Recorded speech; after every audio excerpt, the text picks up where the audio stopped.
an original. From Story Studio Network. Once around the park, James, and don't spare the horses.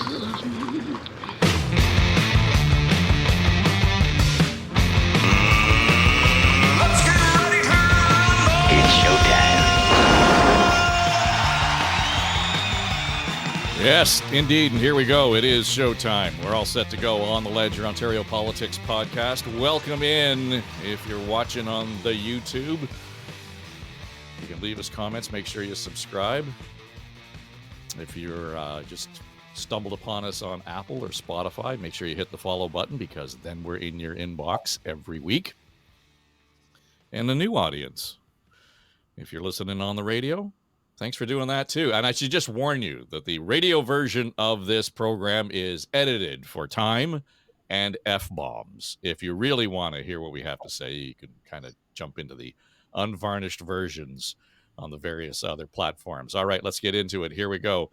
We are joined this morning by John Wright is here. He's doing some business in Ottawa. And so it's good that, it's great that we can do it this way. I love that.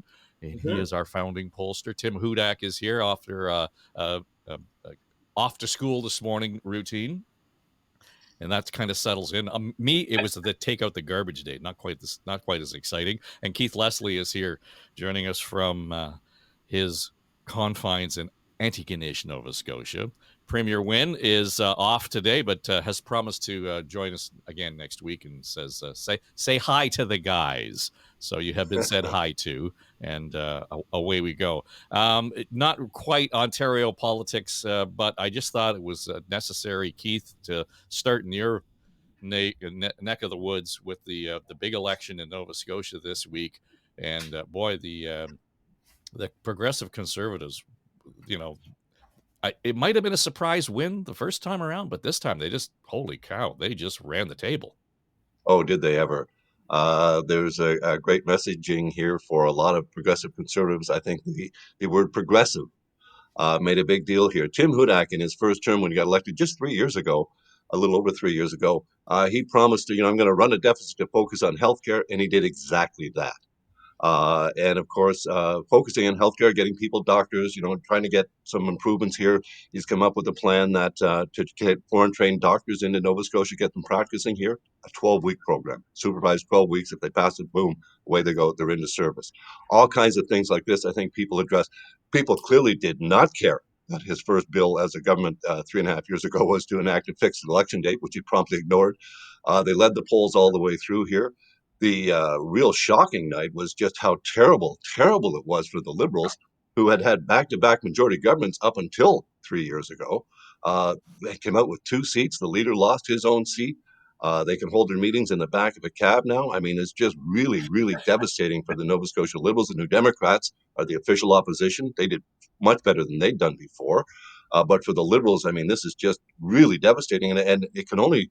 I can't see anything that they're being blamed for. I think this is really, really messaging against the Trudeau Liberals in Ottawa, that the Nova Scotia Liberals just took it on the chin, I think in large part because of what's going on with the Trudeau Liberals. Yeah, Atlantic Canada is supposed to be the safe spot, Tim, for the Liberals.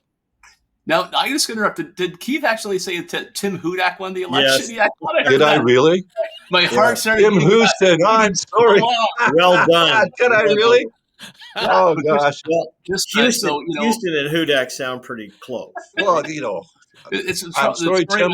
Tim Houston, gets the big win, the double. Tim Hortons, the number one coffee and donut chain, and then poor Tim Hudak keeps coming second, just like the Buffalo Bills. Tell Deb I did my best here. Tell Deb, I really tried to get you that premier's job. Anyway, sorry about that. I think Keith hit it very, very nicely. Really 2 elements here, and Tim Houston delivered, and often in Canada, you get a second chance if you deliver on what you said you were going to do. And with a increased majority, God bless them, a very simple message of lower taxes and better health care. More doctors seem to connect with Nova Scotians. And I have no doubt that nationally, the Trudeau government and the Liberal label is an albatross around the neck of provincial Liberal leaders. That may be part of Premier Ford's thinking here in the province of Ontario. Dave, people often say that people split their votes because they want to have a different government nationally than provincially, and they think that way. I don't think it's exactly like that. But if the label is damaging, if there is a stink on the product, it impacts the other levels. And I remember campaigning where Brian Mulrooney was still quite negative, and that would that heard that at the door when I first started back in 1995. Well, Tim, the last week, we got into the healthcare conversation, and as we're talking, there's news out this morning about some leaked documents at Queen's Park about the number of doctors that are really needed in Ontario, and that it's worse than it's ever been. You made the bold statement, we really can't fix healthcare, but they seem to have found at least a well-placed Band-Aid in Nova Scotia, if that was the response from the voters. No doubt about it. And Keith would probably more insight in the exact, policies that the Houston government was successful in attracting doctors. This issue ebbs and flows, and now it's at a high ebb and concern. I remember during my time at provincial legislature here in Ontario, there's an extreme doctor shortage. Then spots are open up in medical schools, incentives from small town and northern municipalities to get a desperately needed doctor to those communities. And then we fell behind again. It is my viewpoint that this healthcare system can only be fixed, taped up, and get a few more miles out of the machine, but it eventually will break down. I think doctors actually should have an ability to practice not only in the public sector, but also the private sector to keep them here in the province of Ontario. John, if we're talking about sort of that, the damaged brand federally for the Liberals and Trudeau, et cetera, and how that playing out, give me the other side of this coin, because if the Nova Scotia Progressive Conservatives did so well emphasizing the big P progressive in the Progressive Conservative, what does that do for Mr. Poilievre? Well, it's interesting about the Maritimes because they really have, the Conservatives have test-driven a lot of their federal campaign approach in the Maritimes. If you go back to the time when Krista Freeland was asked about certain aspects of the budget, it was there that she made the point that she was using local transit to get around, and she was mocked heavily. It was just before one of the previous election campaigns there. I mean, I was looking yesterday at the Trudeau brand across the country, and I mean, the change in seats, the change in the percentage per province is just remarkable. I mean, they're going to lose quite possibly 105 seats across the country. You're looking at the Conservatives in Ontario running at 45%.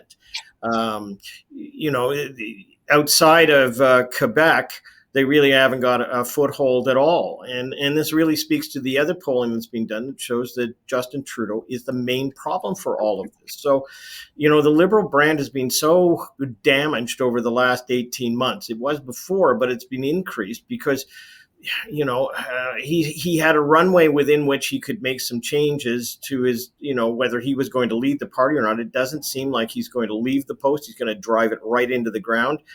And I just think, the Conservatives have picked up ground in every province. And you even look at the NDP, they're down a whole series of seats as well. So with the Conservatives at 42%, I think the Liberals are sitting around 23% at the moment, the NDP at 18%, and then the Green beyond that, they'll hold their 2 seats. It drags down every provincial Liberal party around the country. I just want to say, Dave, we didn't see in Nova Scotia Tim Houston addressed any of the social issues that got Conservative Blaine Higgs into trouble in New Brunswick. He didn't talk about transgender kids and naming at school. Didn't go anywhere near any of that stuff. So that's what I'm saying. Emphasizing the progressive, it wasn't just his willingness to run a deficit to focus on healthcare. It was that sort of thing, to just steering clear of that kind of stuff, which Poilievre, of course, focuses on to some degree. So it's going to be interesting to see. You're right. They have test-driven a lot of their campaign messages in Atlantic Canada. And I think Poilievre is going to do very, very well here, despite where this used to be the Liberal safe ground. Well, it'll be curious to see how all of this leads to or clarifies any of the uncertainty, if that's possible, given where we are, because so much is being played one off against the other. There's always an if-then calculation in politics, but there's so many circles in this Venn diagram, I think, based on how things are playing out regionally across the country, and then across the border with the U.S. and further down to Mexico. We spent the last two shows, we commented on and talked about the posture of the province as far as the free trade is concerned. This week, it was all about the tariffs. And earlier in the week, Trump made it clear that he was going to, day one, slap 25% tariffs on everything that goes into the United States from Canada, everything from Mexico and everything from China. Needless to say, you don't often see the premier of this province kind of shocked or a little bit quiet in his comment, and you know that there's something bubbling under the surface. I found his comments unfair. I found them insulting. It's like a family member stabbing you right in the heart. Premier, do you want to? Would you think that Canada should retaliate in kind if President-elect Trump follows through with this threat, if he's not bluffing, and if he goes forward with a 25% tariff on all Canadian goods going into America? Should all American goods be taxed at the same tariff? Well, hopefully we won't come to that, but if it does, there is no choice. We have to retaliate. We have to retaliate, not against the Americans, the administration that has made a wrong call on this. It's very simple. Well, and even there, Tim, he's already pointing at Trump as the administration making the call. So we're way down the road on it. There's no going back. I wonder, last week we talked a lot about the negotiation, perspective. This is a tactic, et cetera, et cetera. Trump has clearly drawn everyone out into this fight very quickly. And the premier making it clear that we must retaliate if, in fact, those things happen. On the other side, I'm hearing a lot of, well, maybe we should be really worrying about getting exemptions from them. So there doesn't seem to be a common chorus here. Yeah, three comments on this. And number one is a connected dots with last week's show. What Premier Ford began and other premiers and the Prime Minister followed in saying Mexico should be pushed out seems to have worked already, right? We saw the Mexican president all of a sudden backing away, saying, okay, you got us. I surrender. We're going to stop getting cheap Chinese parts in our automobiles. So it shows the power of that consistent message. On the premier's reaction, you can tell it is personal for him. Premier Ford, I think, as you know, has business, his family business operated also out of Chicago in addition to Etobicoke. He loves going to Florida for vacation, and he's done a commendable job forging ties with neighboring governors and our major trade partners. So you can see, it hits him emotionally. He knows the connection he feels and that he has worked, seeing that being rejected. Most important of the three. We talked about where Trudeau is today, and John outlined where they are in the polls. One of the highlights of his time as Prime Minister that was dealing with Trump administration number one, and his ambassador, Dave McNaughton, I thought was extraordinary, or Canadian ambassador to the U.S. They dealt with a more tumultuous time, right? Trump said that the NAFTA was the worst trade agreement signed in the history of the United States. Are going to rip it up. It's a bit different now, where Trump now takes ownership of CUSMA. He says that was a big improvement. It's less about trade and more about people. And Ambassador McNaughton had some very good advice, which is not to overreact, to stay calm. Don't take the bait and engage in fiery headlines about a trade war. Just figure out where we can meet the Americans in the middle. And Dave, at the end of the day, if we can do something about our immigration system that has led in too many dangerous individuals who have had terrorist threats in our own country, I think we're all the better for it. Well, John, clearly the premier wasn't reading your LinkedIn post this week, because you pretty much just encapsulized what Tim's talked about, that this isn't about trade here. Let's not get distracted. Yeah, I actually, I don't criticize the media very much, but I thought that the 24 hours that followed what Mr. Trump said on social media was appalling in many ways. I mean, you had the banner headlines in the Globe and Mail, slapping the 25% tariff on, and it wasn't until you got well into the story you found out what it was related to. I mean, everybody in this country who's following American politics automatically jumped to the proposition that this was going to be about trade, when in fact it was not. And I have to commend the premier a lot on how he handled it. I mean, he talked to the other premiers and focused on the issue that this was about the border, it was about illegal crossings, and it was about fentanyl. Look, we all know the game that was played. I think we all do, and that was the real target in all of this is Mexico. China, beyond just shipping in parts for cars, that are cheap and then move into the United States, it really is the fentanyl drug line that goes through the cartel and then through the Mexican border and up into the United States. So that's the number one thing, where we only have about 1%, I think it is, of all fentanyl that cross the border. Number two is, as Tim said, there were about 200 and almost 300 individuals who were on the terrorist watch list for the United States that made it into the United States, were apprehended. So there is a cross-border issue. But more importantly, this is the kind of issue that you run towards the guns and not away from them.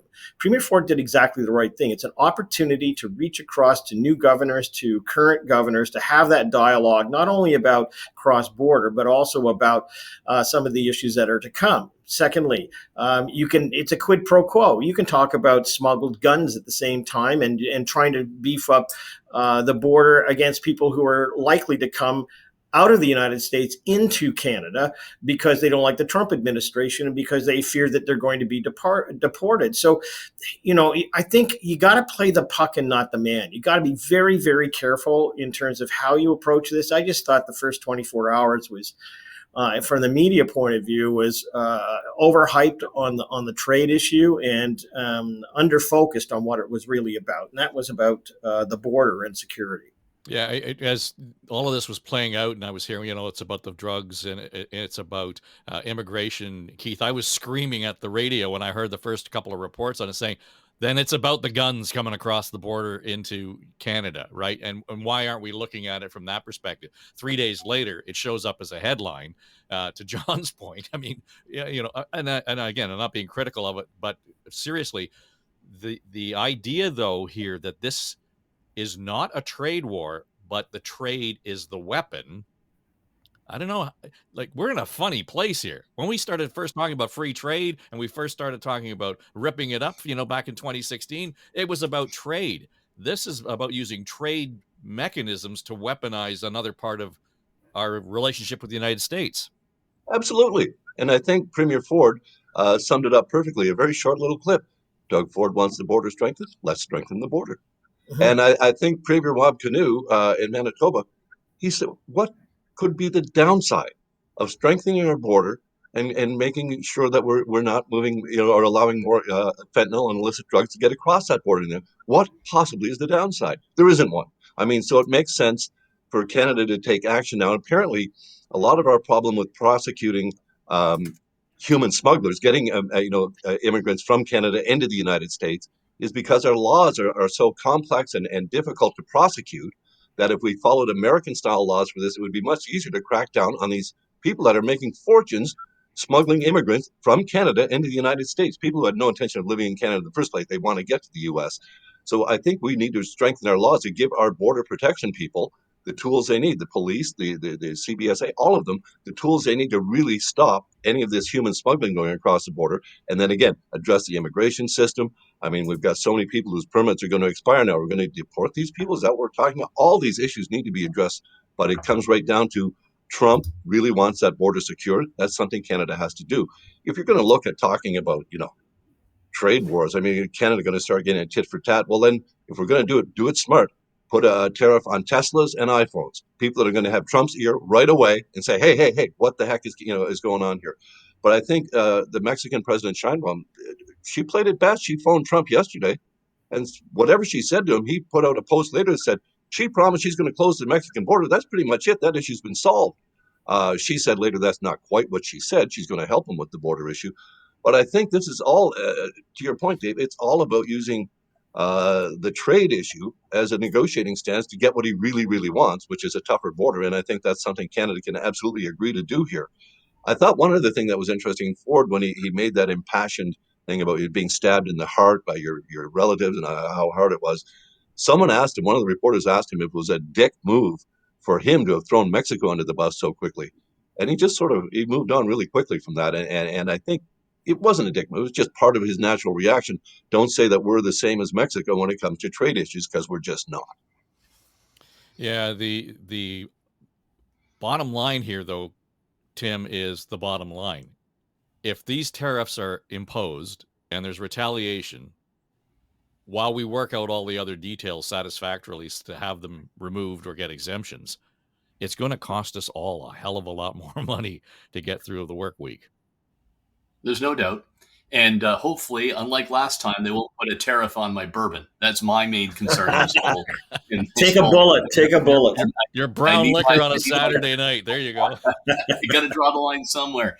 But I do feel more optimistic about this than I did last time. And again, last time I think the federal government, the Trudeau government, and the ambassador played their cards right, and Premier Ford would be on side for that strategy. Right? They galvanized governors of a lot of trade, senators and congressmen.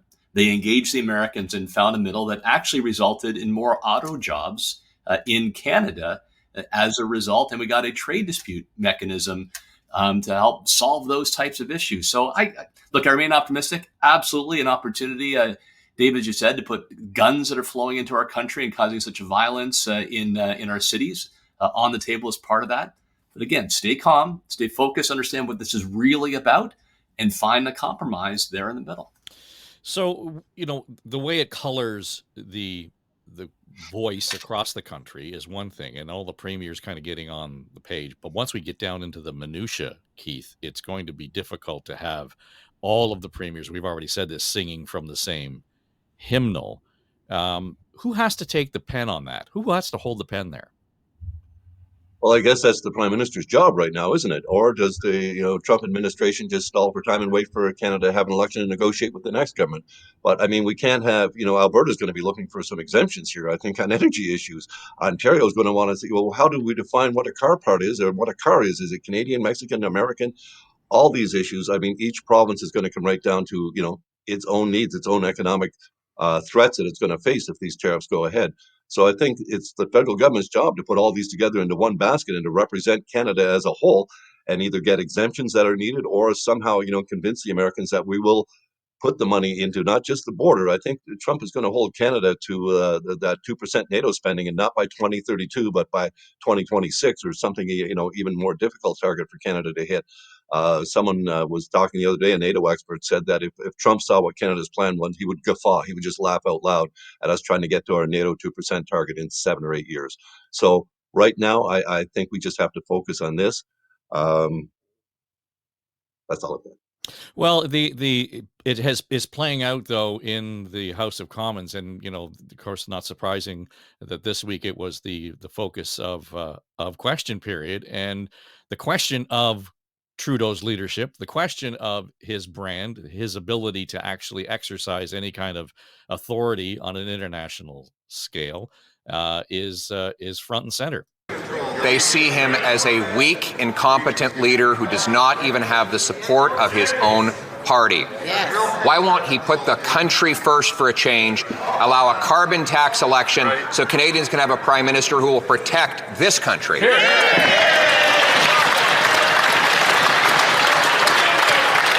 The Right Honourable Prime Minister. You can tell he stood up all night against the mirror trying to practice that line. The reality is, Mr. Speaker, we've got our sleeves rolled up. We are fighting for Canadians every single day. We will stand up for good Canadian jobs. We will make sure we continue to have great relations with the United States as we build a stronger future on both sides of the border. We're going to continue to deliver the kinds of things that matter for Canadians. Dental care, free insulin, school food programs, all programs that Conservatives voted against, and now they're going to vote against a GST break for Canadians right across the country for the next few months. That's not being there for Canadians, that's being there for himself. I dare say, John, if the Prime Minister behaved and sort of presented himself in public the way he does in Parliament, he might be better off. Well, I don't think so, Dave. I always ask people when they get into that kind of rhetoric, when they're that far in the polls, is how's it working for you so far? Because it ain't. And the reality is that, when it comes to Donald Trump, and let's focus on on him for a moment. It's not that a new sheriff is in town. The old one's back, and we know how the old one plays. So if you're caught flat-footed in this circumstance going forward, then shame on you. The reality is that we have to be gaming this out every single day. tariffs are going to be back. There's no question, as Mr. Trump has said on many occasions. It's the greatest thing that he can use. It gets everybody's attention. So whether it's the 2% that we are going to have to be working towards on our defense, or whether it's some other matter that he's concerned about on the day, as Truth Social on his social media platform is going to be the place that comes about. I will say I'm in Ottawa this week, and I've been meeting with a lot of the Canadian military folks because I play a role in that as an honorary colonel, and we were given some briefings yesterday. And you got to think, in Europe right now, they're talking about 3% of GDP, not 2%. That the continental defense issue is going to loom very, very large. I was told yesterday, it's not classified, but I mean, the Russians are up in our part of much northern Canada. They caught them lining up runway coordinates for Russian planes. I mean, this is very serious in the north. And so this will become a huge issue for Donald Trump, not only when he says that Article 5 of NATO may be optional, and that is the next pressure that will come in terms of getting more countries to step up and pay more, but also just in terms of focusing on Canada's vulnerability in the north. That is to come. And so we got to be prepared for all of this every single day. Yeah, Tim, we're working with some folks who do a lot of business in the far north, and that whole question of sovereignty and security is top of the issue pile for them. And nobody in Ottawa is really paying much attention to that. It's happening right now where the security threats are apparent. The Russians, the Chinese, there are diplomats apparently who have visited, Iqaluit and just kind of wandered around and started talking to people unescorted without any real authority or anybody knowing they were there. We're missing the ball right here in our own country as far as the security issue is concerned. Yeah, I'll speak to that, Dave. Then I want to get back to the opposition leader nationally. That may be a positive outcome of how Trump is going to move the needle in our debate here in Canada. Certainly one of the trade-offs, we rhymed off a few, but is also going to be Canada doing its fair share when it comes to NATO. It's embarrassing for a country that punched way above its weight in World War I and World War II, was there in Korea, now is down at the bottom with Slovenia, for goodness sakes, when it comes to spending on our armed forces. Defending our own north is part of that. So I think that's also part of the grand compromise that should be negotiated with the Trump administration to avoid those tariffs. And that's good for Canada. Back to Poilievre. So I think he's been on a roll. Let's be clear about that. And I think an enemy for him right now is Bigfoot. So what do I mean by that? When other issues come along and Bigfoot, his message, and certainly Trump and his daily reactions in the White House have that vulnerability. So I'll make us feel a little uncomfortable that he's attacking our prime minister and not being supportive with respect to Canada's interests. As a former opposition leader, I get that, right? He's got a job out there to axe the tax, to stop the crime, and to build the homes. And really, as opposition leader, you can't be distracted when you're this close off on those other issues, as tempting as they may be. You've got to just get everything focused around your main agenda to make things affordable, stop the fighting, build the homes, repeat that slogan over and over again until I hear it from my mom at Thanksgiving and Christmas dinner. And I'm glad you brought that up, because as I listened to that piece from the question period yesterday, the carbon tax election phrase seemed to be a clang in there. There was a dissonance about that based on what we were really talking about in the issue at hand. And can you not overplay that? I think you got to stick to your knitting. Like, it'd be tempting, right? And he'll get asked in scrums, as he did, what he would do if he were prime minister at this point in time, or faces his issue down the road. But look, maybe my radar is off on this. But when you're making daily dents in the armor of the existing government and you're putting your own positions out there, you just got to keep hitting those three maxims, right? Axe the tax, build the homes, stop the crime. And every moment you get distracted, you're taking away from your ability to replace the government. Keith, one of the things that popped up this week, and it kind of came out of the blue, and again, I go back to maybe how this is being covered in the media, as if it were a surprise, that there are universities and colleges that are suffering right now because of the changes in international student capacity here. And all of a sudden, people are kind of surprised to hear that programs at Sheridan College and Seneca College and various colleges across the province are being shut down or curtailed And, we're looking at it as if it's somehow a problem for the universities and the colleges because they have mismanaged things. This really goes back to the McGuinty days when they allowed for them to charge considerably higher tuitions for foreign students to come in. And they relied on that money. And then there's that offset where the governments of the day had said, okay, we're going to cap the domestic tuitions, and we're not going to increase any kind of funding to the universities or colleges. They've created this problem, again, federally. We've talked a lot about it in terms of the number of international students they just allowed into the country. And now they've turned that faucet off. I get why they need to do it in terms of the immigration policy, but this is having serious implications with the education system. And not all of the education institutions were scamming, because we know some of them were really cooking the books here with some of the, the programs that they were offering. But this seriously threatens some of our post-secondary institutions. Well, absolutely. I mean, you're looking at losing 20 to 30% of the population you've been relying on. And that's going to mean all that revenue's gone because they were paying a lot more than the domestic students. And in addition to that, you've had tuition freezes for, I think it's 6 years, and it's scheduled to go on for at least 2 more. So how are universities and colleges supposed to operate in that? They were given, I think there was $1 billion in extra funding that the government gave out last February rather, to try and help them smooth over some of these things, but they're all facing huge deficits. They cannot sustain their programs, all of the programs. And, to see Sheridan going to cut an animation program, that's really bleeding publicly here. I mean, that's the last thing they would want. They've produced, 7 Academy Award winners out of that program? I mean, that's really something for a college to be looking to cut that kind of a program. So this is serious, serious stuff for all the post-secondary institutions. And the funding issue is going to have to be addressed somehow. I mean, if they're literally, some of them went way overboard in setting up these off-campus, strip mall campuses for foreign students and charging a fortune and not giving the type of education that we would have considered a university education for most of us. But others didn't do that, as you say. They were just, relying on some foreign students to help pad the bill, pay the bills.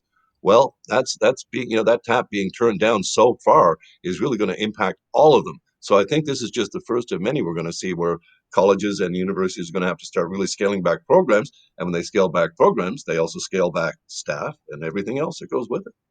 Yeah, John, I know a few people who've been affected just by the cuts because they're teaching full-time, part-time at various colleges. And the programs, if they're not being withdrawn, the capacity in them is being reduced. So the hours for the students, the hours for the teachers, et cetera. So it's kind of a trickle down. But what I find remarkable about this is that there was no forethought or real kind of 360 view in terms of, if we do this, then this is going to happen. And it's going to land like that for the educational institutions. Yeah, I understand that there'll be some people who are really affected by all of this, but I don't have a lot of sympathy. I mean, if those of us who work in the private sector, have to look at the exigencies of quarterly planning for budgets, and if you're under your target, you've got to make some changes. Well, so be it. But I mean, Conestoga College, let's call them out. We're the poster child for this. In 2014, they had a surplus of $2.5 million. By the time you got to 2021, their surplus was $112 million. And then they were sitting on, I think, by the last couple of months ago, they were sitting on $300 million.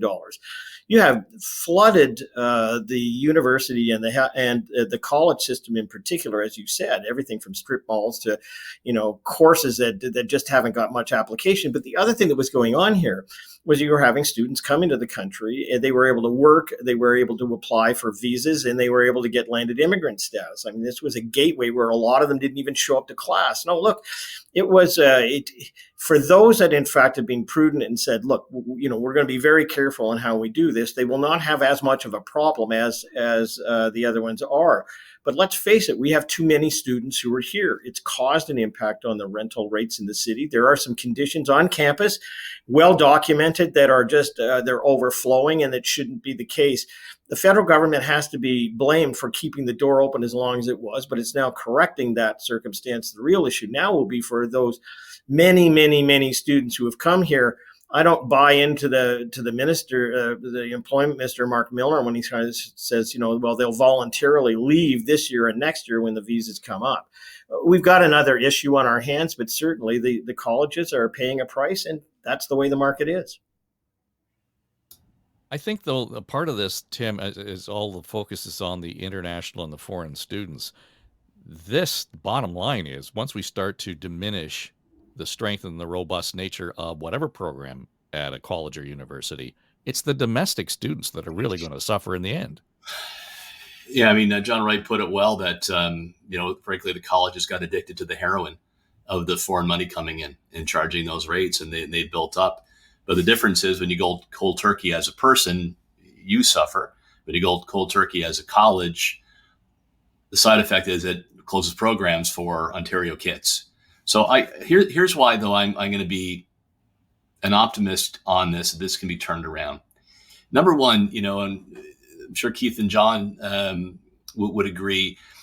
Historically, the colleges have seen themselves as the underachieving younger brother to the universities. They're always sort of the second-class citizen.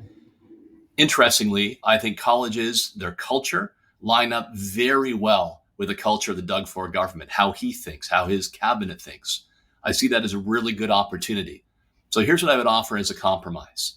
The colleges should come forward and say, look, we need the help to get through this. We recognize that we were too addicted to that funding, but we need to make places for Ontario students and bring those programs forward where the Ontario demand is, not the international demand.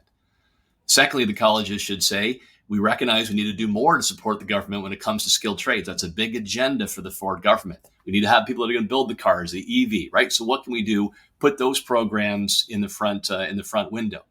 And the colleges should also come. They've got land. They've got plenty of land. And they can help build student housing, more residences, places for people to stay and relieve pressure in the broader community. And in return, the Ford government have a fund to help them transition.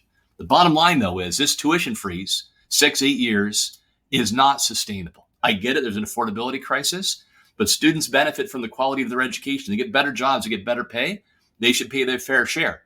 I guess it's after the election, but tuition rates have to actually adjust to recognize the value of that product.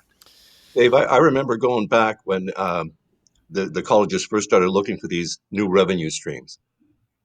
Algonquin College was going to do an education program with the government of Saudi Arabia in Saudi Arabia. So I called up Algonquin and I asked them, will the girls be allowed to attend those? We'll get back to you. Of course, girls weren't going to be allowed to attend those classes in Saudi Arabia. And of course, Algonquin eventually backed out of that. They backed away from the deal. And I think Niagara College as well, Tim, was also trying to get in on that same deal.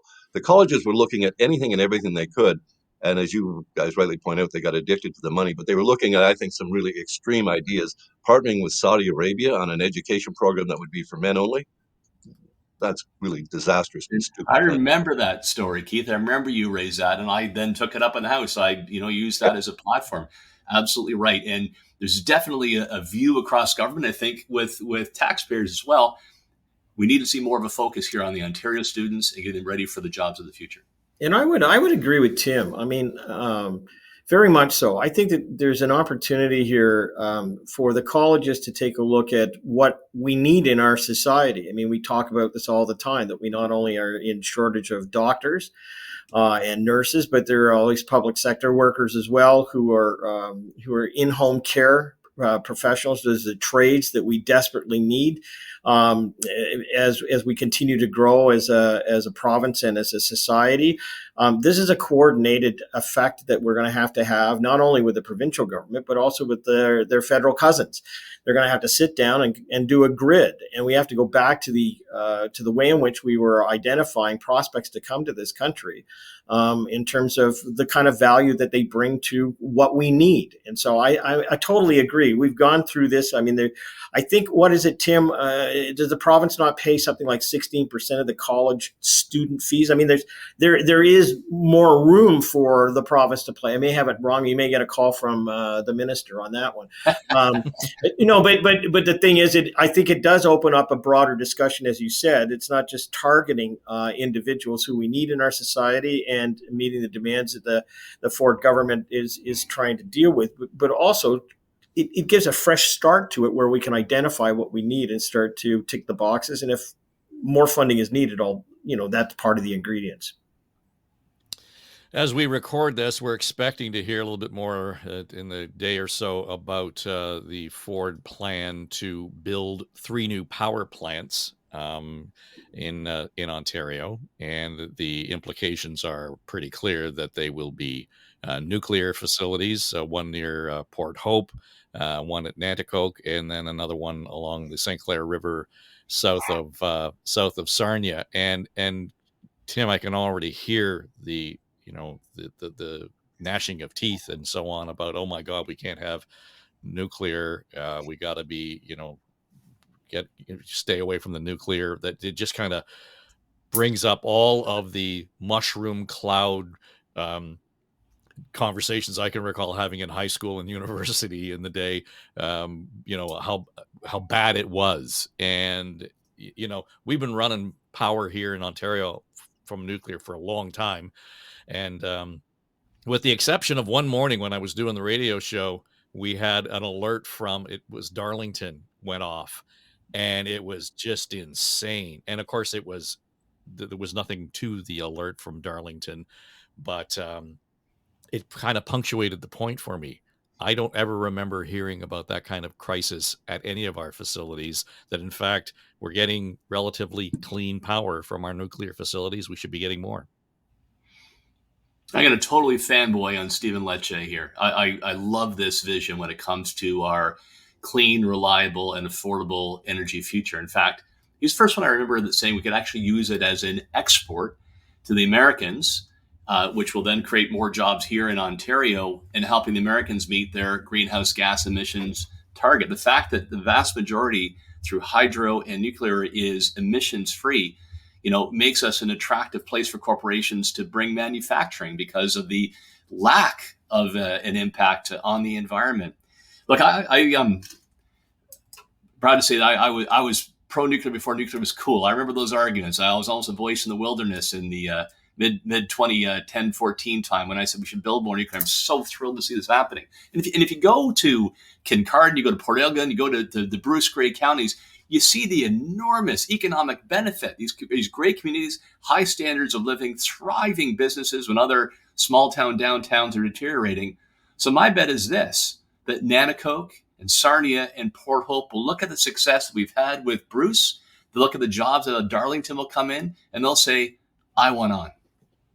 Well, and again, I think the other side of this, though, Keith, is to understand that as we get to a point where we need more capacity on the grid, certainly we're not going to be stupid enough to get into any kind of coal-fired plant, but that there are alternatives. And this is right now, the alternative that we can point to and say it works. I get the argument, though, building that facility is not as easy on the environment as other No, of course not. I mean, concrete is the most polluting thing you can make on the planet. And you build nuclear plants. No, of course, building is not great. But to Tim's point, I mean, if you've ever visited Kincardine, it's a lovely little town, and it's very prosperous looking. I mean, there's a lot of benefits to this. The one issue, of course, that obviously people want to push for renewables, wind and solar and all that, and there could be some more solar farms. There's some now on these sites. But I think, when you really want serious nuclear or serious electricity generated, reliable, sustainable, it's nuclear. I mean, Ontario's usually had it around 50% in the mix, in the generation mix, and it's going to have to continue at least at that level. The obvious issue is the nuclear waste issue, and Ontario and Canada still looking for a permanent home for the nuclear waste, but it's never become a problem. As you say, there's never been any real nuclear alerts about the nuclear waste issue. The way they protect it and store it, I mean, it's quite phenomenal if you ever quite look at it. The way they've got this stuff stored, they can throw it in front of locomotives and it won't come loose. It won't be knocked when we get any nuclear waste leaking out. But it's still an issue for an awful lot of people, especially when, if these plants are located on the St. Clair River, on Lake Ontario, and moving this stuff around, people are very concerned about how you're going to move the nuclear waste if you ever do find a permanent home for it. But overall, Ontario's going to need the power. Ironically, in part, the new economy, cryptocurrency, it takes up a huge amount of electricity to mine for crypto coins. How the hell that really works out, I still have no idea. But it's one of the major factors in driving up the use of electricity.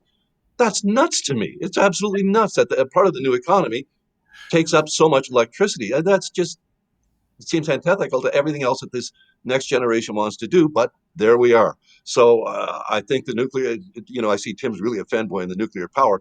I am. He's right. I mean, it has to be part of Ontario's mix. It's just realistically, the demand is going to keep going up. I don't, what's going to come along next that after cryptocurrency, they're going to add to the demand in the electricity system. We haven't even seen it. We didn't see that one coming, did we?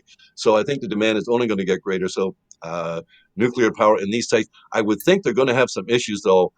In the Sarnia St. Clair area in particular. I mean, there's just so much pollution in Chemical Alley there already. The First Nations there are really trying to get some help with what they're having some serious health issues. So I think that one might be more problematic than locating the two others. Well, John, I was going to say that the swamp that is Chemical Valley outside of Sarnia, and I have spent a lot of time down in that part of the province over the years. It might be the best place to hide a nuclear plant. I'm not being facetious. Well, I have to say, I worked on the campaign for the Canadian Nuclear Association many years ago, so I can disclose it now.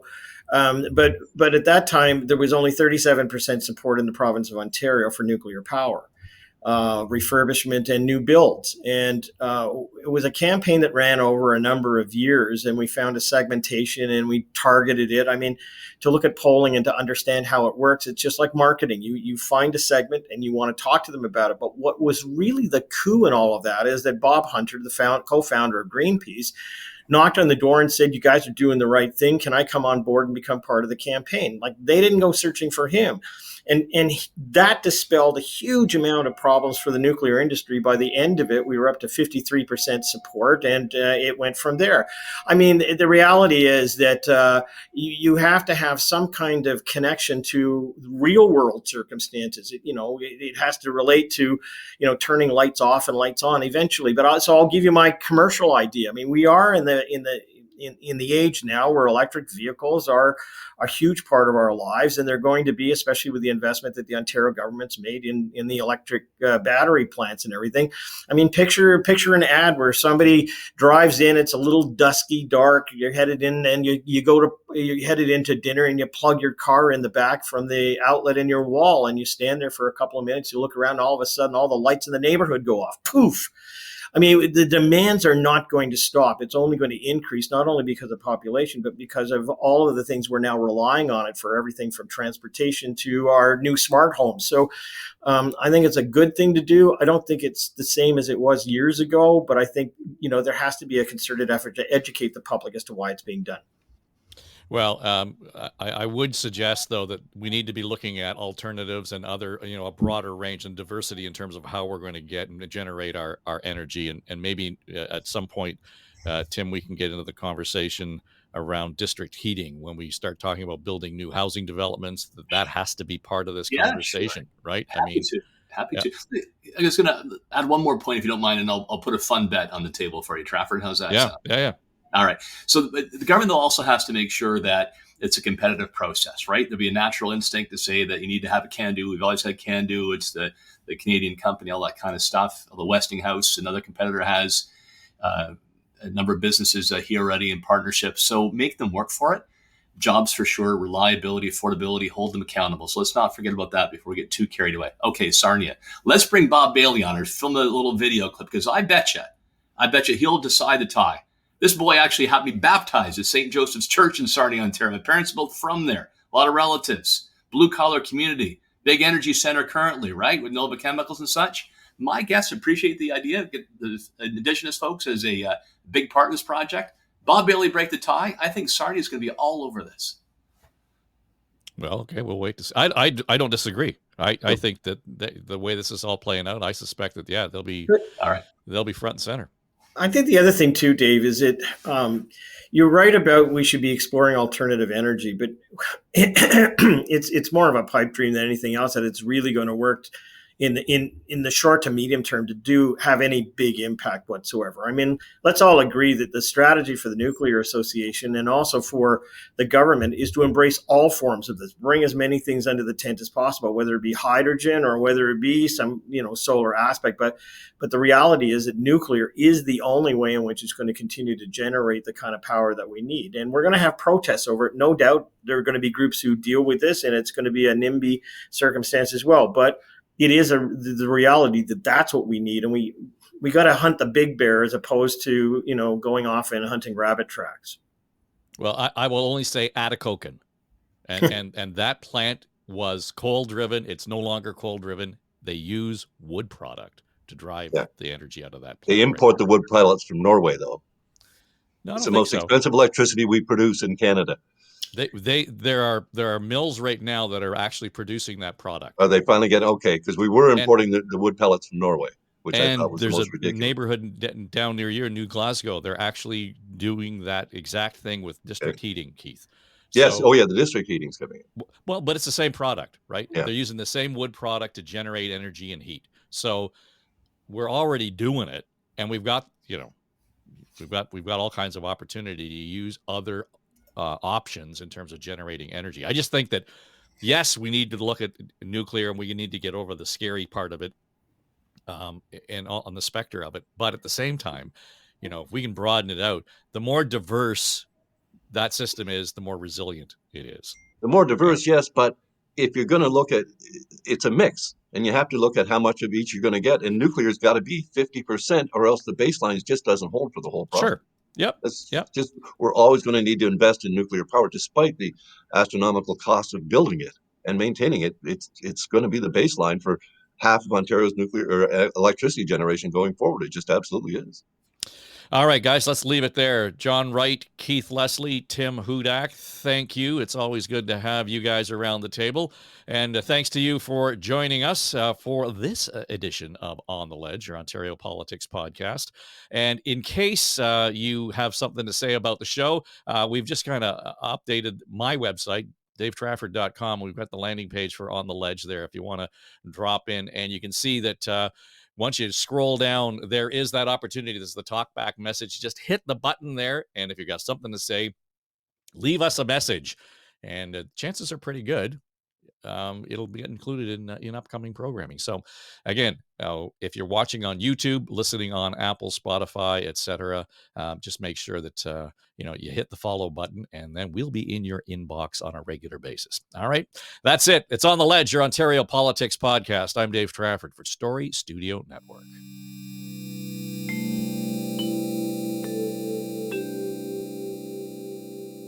This is SSN. Story Studio Network.